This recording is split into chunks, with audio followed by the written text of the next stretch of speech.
Bonjour à tous et assez ravi de vous retrouver aujourd'hui pour cette nouvelle vidéo. S'il est avéré que Active Directory reste un outil assez puissant permettant d'administrer les organisations, il n'en demeure pas moins qu'il peut constituer aussi un couteau à double tranchant s'il est mal configuré. Alors dans cette vidéo, je t'apporte ainsi les éléments qui vont certainement te permettre de mettre les véritables mécanismes en place afin que cet outil remplisse pleinement son rôle. Alors c'est un sujet qui t'intéresse, tu t'installes donc confortablement et on se retrouve juste derrière pour en parler. À titre de rappel pour la gouverne de tous, je tiens juste à préciser que Active Directory, pour qu'il puisse nécessairement fonctionner, a obligatoirement besoin de 3 protocoles. En premier lieu, nous avons le protocole DNS qui signifie notamment Domain Name Service, qui est chargé de faire la résolution de nom, c'est-à-dire à un nom de domaine, il va faire correspondre une adresse IP. En deuxième lieu, nous avons le protocole LDAP qui lui sera en charge de faire la mise à jour des différents attributs des objets qu'on peut retrouver dans l'Active Directory. Et en troisième position, nous avons naturellement le protocole Kerberos qui lui sera chargé d'authentifier les différents utilisateurs quand ceux-ci voudront naturellement accéder à un objet ou bien à une ressource dans l'Active Directory. Du moment où ce décor a été planté pour égrener les différents points que nous abordons en fait dans cette vidéo, nous verrons en premier lieu la méthodologie qui consistera naturellement à l'installation dans les normes de cet outil qu'on appelle naturellement Active Directory. Et en deuxième lieu, nous verrons naturellement sa configuration afin que nous ne puissions pas être pris au dépourvu. Ceci étant, passons directement derrière mon écran pour son implémentation.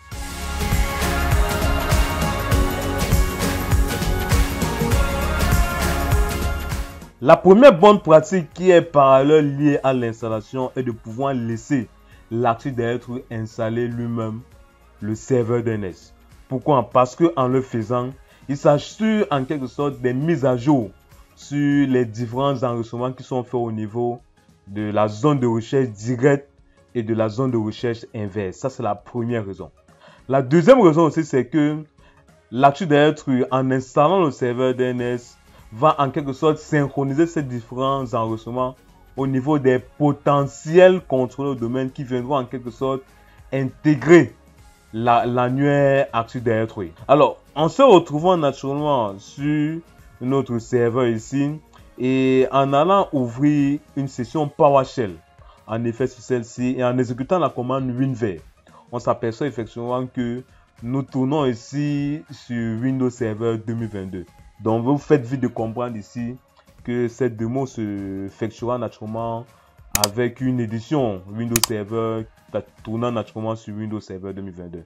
Et si on va sur le gestionnaire de serveur ou bien le Server Manager, vous constatez ici que ce serveur a un nom de serveur. Bon, j'ai préféré mettre ça comme ça là pour ne pas s'aimer de confusion dans la tête de plusieurs personnes. Et si vous constatez avec moi ici sur le menu gauche de ce serveur, vous constatez que le rôle Active Directory Domain Service est bien présent. Mais vous constatez ici que le rôle DNS n'est pas présent. Cela prouve que le rôle Active Directory, certes, il est présent, mais il n'est pas encore configuré. Donc, on n'a pas encore promu en fait ce serveur en contrôleur de domaine. Alors, avant d'y parvenir, pour ceux qui ne savent pas comment est-ce qu'on peut d'abord atterrir naturellement sur cette fenêtre, rien de plus simple, on va ici sur le menu gérer, on va sur ajouter les rôles et les fonctionnalités. Pour ceux qui manipulent déjà les serveurs, sont déjà sur l'environnement Windows Server, ils peuvent déjà connaître comment ça se passe. Donc on va sur ajouter les rôles et les fonctionnalités. On va suivre naturellement l'assistant. On va atterrir naturellement sur les différents rôles, les potentiels rôles qu'on peut naturellement installer sur cette machine. Et ce qu'on va cocher, on va cocher en fait la case ADDS. Cela signifie que en cochant cette case-ci, on va en quelque sorte installer le rôle Active Directory Domain Service. Et en suivant bien les recommandations de l'assistant, on va certainement atterrir sur la fonction ou bien sur la même fenêtre que nous sommes actuellement. Donc j'ai essayé de faire ça pour qu'en fait nous soyons sur la même longueur d'onde. Et du moment où c'est fait, maintenant on va poursuivre l'installation avec la promotion en fait de ce serveur en contrôleur de domaine. Et en cliquant naturellement sur l'option promouvoir ce serveur en contrôleur de domaine, il va certainement nous rediriger vers un autre assistant, comme vous pouvez naturellement le voir ici. Et en fait, sur cet assistant, il y a en fait 3 options qui nous sont proposées. C'est-à-dire, la première option, c'est ajouter un contrôleur de domaine à un domaine existant. Ici, nous n'avons pas encore de domaine fonctionnel, donc on ne peut pas en fait utiliser cette option. La deuxième, c'est ajouter un nouveau domaine à une forêt existante. Ici, nous n'avons non plus la forêt et nous n'avons pas aussi de domaine. Donc, c'est-à-dire qu'on va en fait se consacrer à utiliser le dernier choix qui n'est ni plus ni moins que l'option ajouter une nouvelle forêt. Donc, on va s'atteler à choisir cette option. Du moment où on a choisi cette option-là, il nous demande en fait de donner un nom à ce domaine-là ou bien à ce domaine, à notre domaine racine. Par ailleurs, j'ai mis le domaine certiling.lan, comme vous pouvez naturellement le constater ici. Après avoir donné un nom à notre domaine racine, comme évoqué tantôt, il nous redirige en fait vers un autre assistant qui est ni plus ni moins que l'assistant qui nous permet de choisir ou bien de déterminer en fait si ce serveur va jouer aussi le rôle de serveur DNS. Donc ici, c'est là on donne la charge en fait au contrôle domaine d'installer lui-même le serveur DNS. Donc en cochant en fait cette case là, on donne en quelque sorte cette charge en fait à ce serveur et on va essayer donc de cocher. Et il voyait qu'il est coché. Il y a une case de catalogue global, donc on va laisser cocher les deux par défaut. Et la dernière case est sans doute grisée parce que en fait nous ne voulons pas un contrôle domaine en lecture seule. Ici, on va nécessairement donner aussi un nom à la base de données quand il va falloir la restaurer. Naturellement, si nous avons connu soit un bug sur la base de données Actu Directory. Donc, on va essayer de donner un mot de passe ici à cette base de données. Et rien de plus simple, on va donner, dès que ça sera fait, on va seulement suivre les recommandations de l'assistant jusqu'à parvenir naturellement à la fin de l'installation. Et dès que l'installation en fait bien la promotion de notre serveur en contrôle domaine sera réellement effective, si on rentre effectivement sur le niveau au niveau du gestionnaire de serveur, vous allez voir en fait sur le menu droit que le serveur DNS est bien présent, ou bien le rôle DNS est naturellement bien présent et le signal jaune qui était là au départ a nécessairement disparu. Donc cela prouve que notre serveur a bien été promu en contrôle domaine. Voilà la bonne première, ou bien la bonne pratique naturellement qu'il faut adopter pour installer notre contrôleur domaine ou bien promouvoir notre serveur en contrôle domaine. Donc voilà la première bonne pratique. Passons nécessairement ensuite à la deuxième.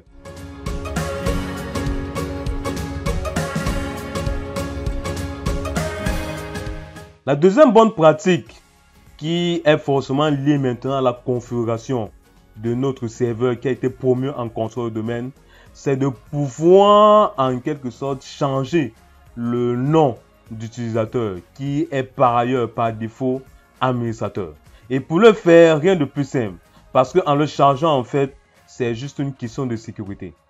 Et rien de plus simple, si on va ici sur le menu outils et qu'on va naturellement sur le sous-menu utilisateur et ordinateur Active Directory, en allant sur les différents buildings ou bien les différents conteneurs qui ont été installés avec l'activation de notre serveur en contrôle domaine, on s'aperçoit ici là que nous avons en fait plusieurs conteneurs, dont en l'occurrence le conteneur user, en fait qui référence tous les différents ou bien les potentiels utilisateurs qu'on peut avoir en fait sur notre serveur ou bien en fait que notre serveur en fait va gérer. Et si on va beaucoup plus haut, vous allez voir un utilisateur du nom de administrateur. En fait, c'est lui qui est le super administrateur de ce contrôleur de même ou bien de ce serveur. Et donc, question de sécurité, il va falloir en fait changer ce nom pour que nous ne soyons pas pris au dépourvu quand bien qu'un utilisateur ou bien une personne assez malveillante va vouloir utiliser cet utilisateur-là pour pouvoir se connecter à notre contrôle domaine. Alors, pour le changer, rien de plus simple, on va aller naturellement dans les propriétés de cet utilisateur-là. On va dans le menu compte, vous voyez bien que en allant dans le menu compte, effectivement, le nom d'accession à la session ou bien d'ouverture de session, c'est CertiLink qui est en fait le nom de notre domaine suivi de administrateur. Donc, on peut décider donc de le changer. Moi, au lieu de mettre administrateur ici, moi, je vais plutôt mettre un diminutif de admin.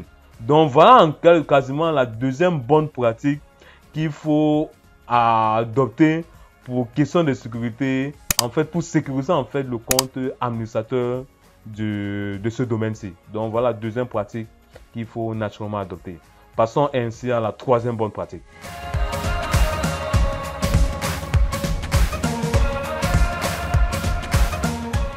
Alors, la troisième bonne pratique qui est aussi liée à la configuration est en quelque sorte l'application de nos stratégies de groupe. Parce que vous vous souvenez, en allant effectivement, si on va ici dans le menu outils et qu'on va on retourne en fait sur le menu utilisateur et ordinateur actif directory, quand un ordinateur va nécessairement se connecter ou bien va intégrer le domaine, il va apparaître dans le building ordinateur. Or, au niveau du building ordinateur, il n'y a pas de statistique de groupe qui peut être apposée en fait sur ce building. Si on va naturellement sur le gestionnaire de stratégie de groupe en allant toujours dans l'onglet outils et dans le sous-menu gestion de stratégie de groupe, on s'aperçoit ici que il n'y a pas en fait le building ou bien l'unité d'organisation conteneur ou bien computer, comme vous pouvez le voir ici là. Donc, en fait, il n'existe pas. C'est-à-dire qu'il va falloir, en fait, créer une unité d'organisation qui seront forcément dédiées aux utilisateurs ou bien aux machines qui vont intégrer notre domaine. Alors, pour le faire, on va rentrer dans le sous-menu ou bien au niveau de du gestionnaire des ordinateurs, notamment utilisateurs et ordinateurs actifs directory. Et il va falloir qu'on crée une unité d'organisation. Donc, on peut créer une unité d'organisation du nom de ordinateur. Moi, j'ai préféré mettre ce nom-là. Vous pouvez décider de mettre un nom en fait qui vous arrange. Donc, je crée ici, je mets ici le nom de ordinateur et en le mettant et en retournant forcément dans le menu gestionnaire de stratégie de groupe, vous voyez bien que l'unité d'organisation ordinateur apparaît effectivement. Donc, c'est-à-dire que à partir de lui, on peut déjà créer une gestion, où on peut lier une stratégie de groupe en fait sur ce conteneur-là. Alors, ce qui va se passer tout de suite, c'est qu'on va essayer d'intégrer une machine à notre domaine pour voir en fait où il apparaît.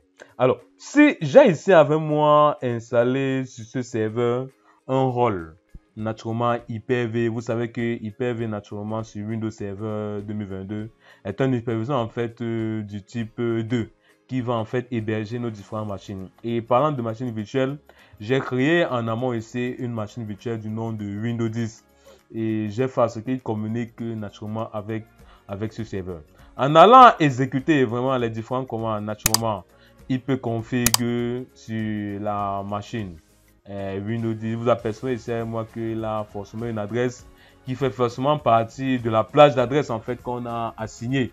Parce que si on rentre effectivement sur notre serveur et en allant effectivement sur le hub DHCP qui est forcément présent en fait de celle-ci et en allant sur les différents pools d'adresses qu'on a créés, vous voyez moi avec moi ici là qu'il a une plage, il a en fait cette plage là et en fait c'est dans cette plage là qui a été piqué une adresse pour pouvoir assigner à la machine Windows 10. Donc il peut naturellement communiquer avec celle-ci parce qu'en faisant un ping naturellement sur l'adresse de ce serveur là, vous voyez naturellement qu'il fonctionne parfaitement bien. Alors si je veux intégrer en fait cette machine Windows 10 à notre domaine CertiLink, donc je vais essayer donc de l'intégrer à notre domaine et en l'intégrant, comme vous pouvez le voir ici là, si on m'avait en fait sur les différentes options, sur les paramètres, à propos ici, et que je l'intègre vraiment à la machine Windows 10 à notre domaine CertiLink.lan, on s'aperçoit ici avec moi qu'en revenant sur notre serveur et en allant dans le conteneur computer ou bien dans l'unité d'organisation qui est venu par défaut avec l'activation de notre serveur comme contrôle domaine, vous voyez bien en fait qu'il est bien présent ici.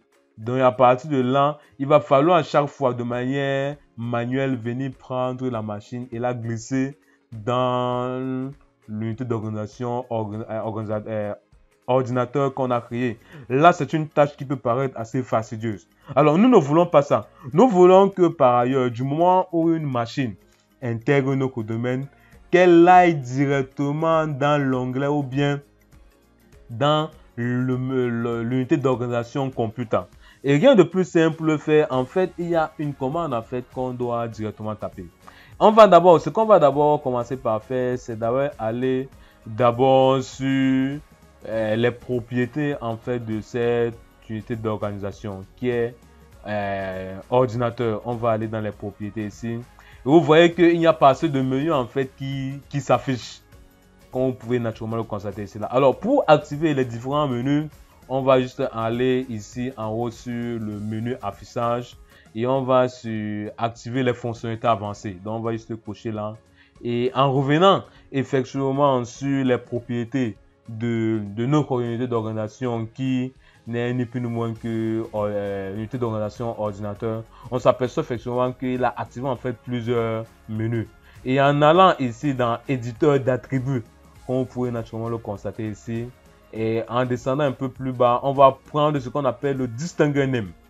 Le distinguer name est un peu comme le nom du service d'annuaire de cette ou bien le nom LDAP de cette unité d'organisation. Donc on va essayer donc de prendre de faire une copie en fait de la copie en fait de ce nom là. Dès qu'on va terminer de la copier, on va naturellement ouvrir une session PowerShell sur ce serveur-ci et on va nécessairement taper la commande ready cmp suivi naturellement du chemin LDAP qu'on a copié pour l'unité d'organisation ordinateur.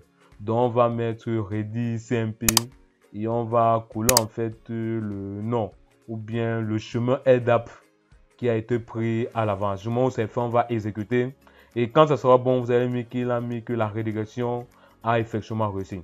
Si on va maintenant intégrer ou bien réintégrer notre machine Windows 10 maintenant à notre domaine Certiling en allant d'abord la sortie du précédent domaine et en la réintégrant. Donc en suivant les différentes étapes qu'on a suivies normalement lors de la première intégration, c'est-à-dire en allant forcément dans les paramètres et à propos ici, et si on va intégrer la machine Windows 10 ou bien la réintégrer Windows 10, effectivement, vous voyez qu'on a mis ici naturellement bienvenue dans le domaine certain. Il va forcément demander de redémarrer la machine. Et si on suit en fait ces recommandations de ces différents assistants là et qu'on redémarre la machine et que nos machines Windows 10 a réellement bien démarré, et si on rentre effectivement sur le menu utilisateur et ordinateur Active Directory, en allant dans le conteneur computer, vous voyez en fait qu'il n'est plus présent ici. Mais en rentrant effectivement dans le menu ordinateur, vous voyez bien que la rédaction a bien fonctionné. Donc c'est-à-dire que toutes les machines en fait qui seront réellement intégrées vont maintenant, au lieu d'être redirigées vers l'unité d'organisation computer, ces machines-là seront redirigées effectivement vers l'unité d'organisation ordinateur. Et si on a par ailleurs au niveau de la stratégie de groupe à approuver ou bien lier une stratégie de groupe forcément à cette unité d'organisation là, cette stratégie de groupe vont directement s'appliquer aux ordinateurs qui vont faire partie intégrante de cette unité d'organisation. Donc voilà quasiment la troisième bonne pratique qu'il faut nécessairement adopter pour que en fait les stratégies de groupe qu'on va nécessairement adopter ou bien déployer ne soient pas faites de manière manuelle mais plutôt de manière automatique.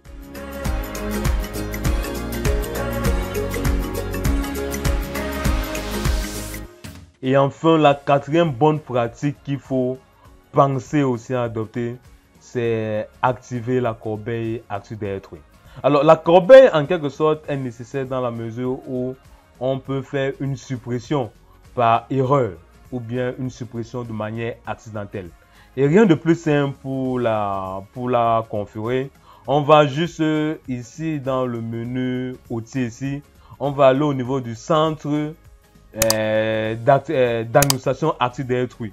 Et en cliquant sur centre d'administration Active Directory, en allant en fait ici là sur le menu setting.local et en allant ici à l'extrême gauche en fait de ce gestionnaire là, vous voyez ici activer la corbeille Active Directory. Et du moment où on l'a activé déjà, elle ne peut plus se désactiver.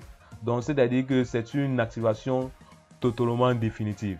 Et du moment où il sera déjà activé, si on rentre maintenant ici au niveau des différents conteneurs qui sont présents ici, vous allez voir maintenant un nouveau conteneur en fait qui va certainement apparaître du nom de delete object. Et quand il sera présent, c'est-à-dire que quand on aura supprimé un objet de manière accidentelle, l'objet peut être soit une unité d'organisation, soit un utilisateur, soit un groupe, il va nécessairement venir il va forcément apparaître ici ou bien il va intégrer en fait cette unité d'organisation là et à partir de là on peut décider de la restaurer soit à l'endroit initial soit vers un autre endroit. Donc voilà quasiment la quatrième bonne pratique qu'on doit toujours adopter afin de ne pas être surpris. Alors comme toute bonne chose a une fin, on arrive ainsi au thème de cette vidéo et dans celle-ci vous avez su appréhender les 4 bonnes pratiques qu'il faut toujours prendre en compte quand on configure notre serveur ou bien quand on promet en fait notre serveur en contrôle de domaine.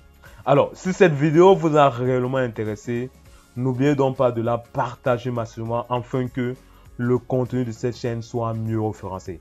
Et sur ce, on se dit certainement à bientôt pour une nouvelle vidéo.